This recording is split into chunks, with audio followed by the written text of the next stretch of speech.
इतिहास में कुछ घटनाएं ऐसी होती हैं जिनका कोई ठोस प्रमाण नहीं होता, सिर्फ कहानियां होती हैं। ऐसी ही एक कहानी है सम्राट विक्रमादित्य की मृत्यु की, या यूं कहें उनके रहस्यमयी अंत की। क्या वह सच में मरे थे या फिर इतिहास ने हमें कुछ और ही बताया है? सन 105 ईसा पूर्व उज्जैनी का राजमहल। एक अजीब सा सन्नाटा पसरा हुआ था। सम्राट विक्रमादित्य, जिनकी तलवार ने असंख्य युद्धों में विजय पाई थी, अब अपने महल के एक अंधेरे कक्ष में अकेले थे। लेकिन उस रात कुछ ऐसा हुआ जिसने इतिहास की धारा बदल दी।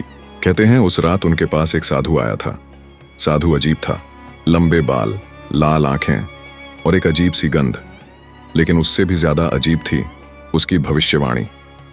राजन, तुम्हारी मृत्यु इस जीवन का अंत नहीं, बल्कि एक नए रहस्य की शुरुआत होगी। तुम्हारी आत्मा कभी भी इस संसार को नहीं छोड़ेगी।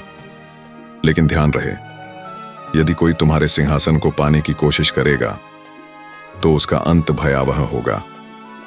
विक्रमादित्य हंसे, लेकिन साधु ने एक काली मणि निकालकर राजा के सामने रख दी। कहते हैं कि यह मणि एक शापित रत्न थी, जिसे छूने वाला कभी भी इस दुनिया से मुक्त नहीं हो सकता था। जैसे ही राजा ने उस मणि को छुआ, महल की दीवारें कांप उठीं।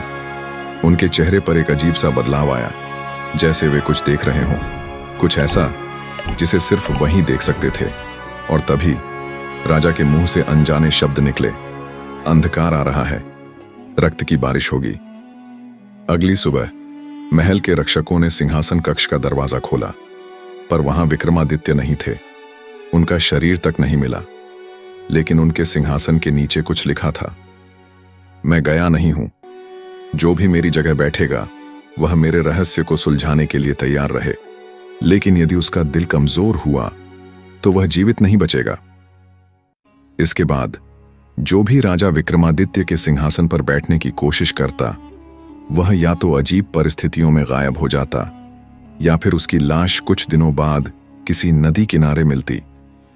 लेकिन सबसे अजीब बात यह थी कि उनके शरीर पर कोई चोट नहीं होती, बस उनकी आंखें हमेशा डर से खुली रहती, जैसे उन्होंने कुछ ऐसा देखा हो जिसे इंसानी दिमाग सहन नहीं कर सकता। कुछ गुप्त ग्रंथों में लिखा गया है कि विक्रमादित्य आज भी एक छाया के रूप में जीवित हैं। उज्जैन के कुछ लोगों का कहना है कि रात के अंधेरे में कभी कभी महल के खंडहरों से एक परछाई निकलती है। कोई नहीं जानता कि वह कौन है, लेकिन जिसने भी उस छाया को देखने की कोशिश की, वह या तो पागल हो गया या फिर हमेशा के लिए लापता हो गया। तो दोस्तों, क्या विक्रमादित्य सच में मरे थे या फिर इतिहास ने हमें सिर्फ आधा सच बताया है? क्या उनकी आत्मा अभी भी अपने सिंहासन की रक्षा कर रही है? क्या आप उस सिंहासन को छूने की हिम्मत कर सकते हैं? हमें कमेंट्स में जरूर बताइए। और अगर आपको ऐसी ही रहस्यमयी कहानियां पसंद हैं तो हमारे चैनल को सब्सक्राइब करना न भूलें। मिलते हैं किसी अगले रहस्यमय वीडियो में। अब तक के लिए बाय बाय।